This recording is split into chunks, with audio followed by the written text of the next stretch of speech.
It was a pretty big achievement in the House today, but the Senate has to decide what it's going to do.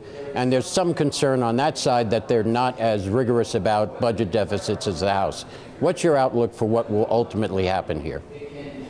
Well, first of all, let me just say that I'm very proud to have gotten the budget across the floor. We worked with 21 of my male colleagues, Republican male colleagues, to be able to get it out of the committee to begin with. I'm very proud of the product.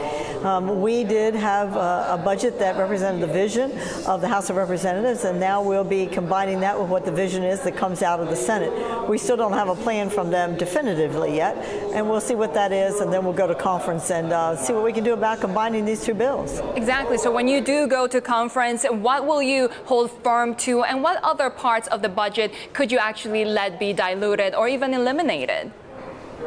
Well, I think from all the members that came to speak to this on the floor, they're very concerned about our mandatory spending.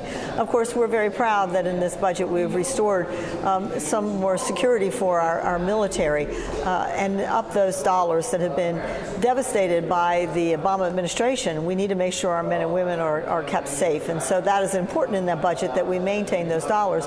But secondarily to that as well is the fact that there's mandatory spending in there that we know we cannot continue down the path that we're currently on.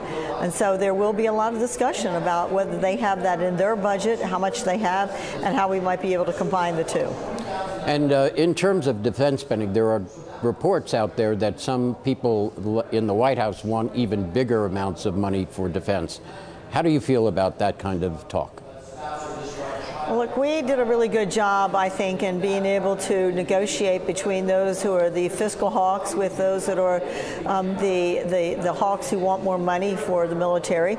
So the defense hawks wanted a much larger dollar, the fiscal hawks wanted a much lower dollar, and we were able to find a consensus in there to bring up the $621.5 billion. And I think that was a good place for us to land.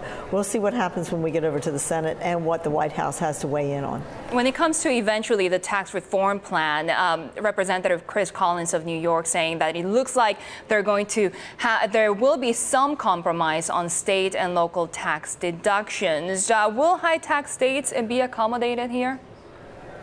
What will happen in that committee, I don't know at this point in time, obviously, but I do know this, that there are a number of states who feel very strongly that there has to be some kind of a maintenance within that SALT plan, and whether that's that there is a limit of income or a limit to the amount that can be deductible, I'm not really sure, but it is difficult when you have a number of members, even in the Republican conference, who come from those states and are going to be very concerned about that. So those are all negotiations that have to take place in a conference committee.